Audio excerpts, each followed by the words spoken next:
My arms swing, my wrist wiggles, my underwear chafe. Headshot, headshot, headshot. One after the other, the zombies fall at my feet.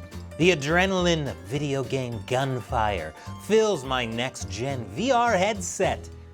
I hear barking as my virtual dog Buddy tears into another Freddy, the name lovingly given to these zombies by our unnamed protagonist.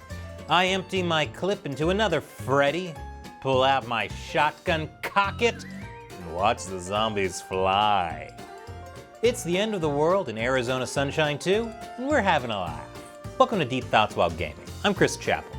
Recently released Arizona Sunshine 2 allows you to experience all the fun and excitement of surviving the zombie apocalypse. Armed with your handy-dandy VR goggles, arsenal of weapons, and a loyal canine companion, you'll brave the Arizona desert, looking for Patient Zero, all while avoiding the Freddies you meet along the way.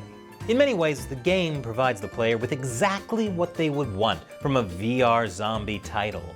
Reloading done by physically performing the action of reloading. Multiplayer capabilities, blood splatter.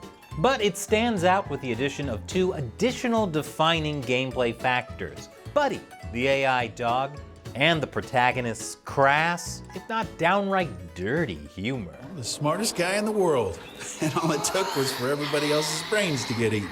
The two elements that keep the game feeling comical. Buddy the German Shepherd is your greatest petable asset in the war against the zombie hordes. He can fetch items, take down zombies, and look adorable all the while, acting as the equivalent of a furry linebacker. Pet him, watch him pee, and learn to love your new virtual companion. Meanwhile, the story progresses through the thoughts, spoken out loud of course, of the protagonist and his filthy sailor mouth. Enjoy learning a plethora of jokes you'd be too embarrassed to say in public, while swearing like a middle schooler in a Call of Duty lobby. The beauty of freedom. Humor certainly plays a hand in the gameplay and storyline of Arizona Sunshine 2. However, does it go as far as potentially also having a hand in the protagonist's survival? Is it just a dirty joke, or a show of tenacity during the hardest of times? When thinking about how you would best handle traumatic situations, you probably wouldn't be thinking, it's time for jokes. Move, Freddy! I'm saving him! Freddy, leave him alone up there! After all, Navy SEALs aren't known for having that kind of punchline. And earlier philosophers would tend to agree with you.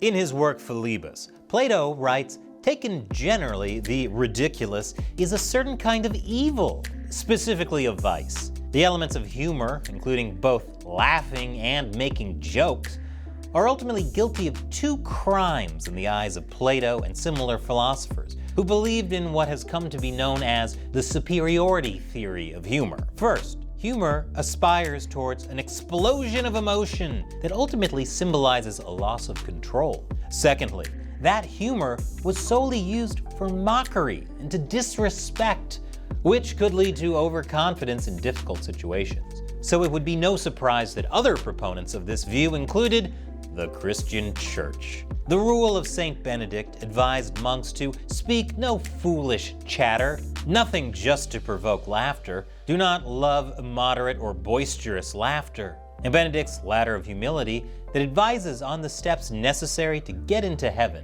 where steps 10 and 11 are refraining from laughter and jokes. Clearly, comedy clubs weren't very popular back then. And these views dominated philosophy until the start of the 20th century, perhaps giving us some insight into why no one smiles in old pictures. But you may notice that things seem to have changed from the stuffy olden days. Today, on some level, everyone wants to be funny. This change could actually be a side effect of our understanding of neuroscience improving at the beginning of the 20th century. This improvement allowed for a new perspective called the relief theory of humor to take shape. This view on humor saw laughter as a healthy and self-sustaining process that released internal pressure instead of in a socially degrading and disinhibiting one. Sigmund Freud would even go so far as to say that it was the highest of the defensive processes, including things like repression and denial, because humor signifies the triumph not only of the ego, but also of the pleasure principle, which is strong enough to assert itself here in the face of the adverse, real circumstances. That means that not only are you able to assert yourself through something like telling a joke, but also you are able to derive some satisfaction from the moment, even during difficult times. Perhaps this is why the military is often known for having dark humor, or why Slovenian philosopher Slavoj Zizek believed that dark humor helped people get through the Bosnian genocide.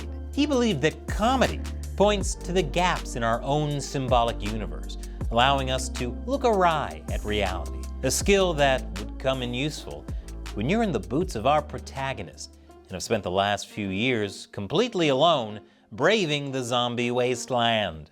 The superiority theory of humor, then, although doing a good job of representing certain aspects of humor, such as degrading an idea or person and a degree of a loss of control, it fails to appreciate the positive elements. It focuses largely on comedy in a social context. It doesn't consider that comedy can exist even amongst one guy talking to himself. Comedy is the tool that the protagonist used to survive this long. More than guns or grenades, it allows him to blow off steam and live another day during the end of the world. It allows him to do, as Jordan Peterson says, face the demands of life voluntarily, respond to a challenge instead of bracing for catastrophe. Humor is no laughing matter.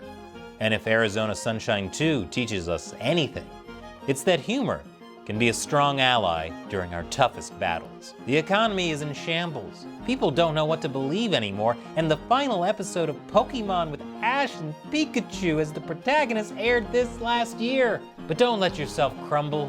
Make a joke, throw a pie, laugh out loud. If the bus is on fire anyways, may as well pull out some marshmallows.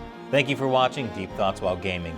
And remember, a zombie VR shooter doesn't actually train you for a real-life zombie apocalypse. Did you like this episode of Deep Thoughts While Gaming? Then consider supporting by joining the channel. Not only will you be helping fund more episodes, you'll get access to exclusive emojis, a Discord server, live streams, videos, and a percentage of my swear jar.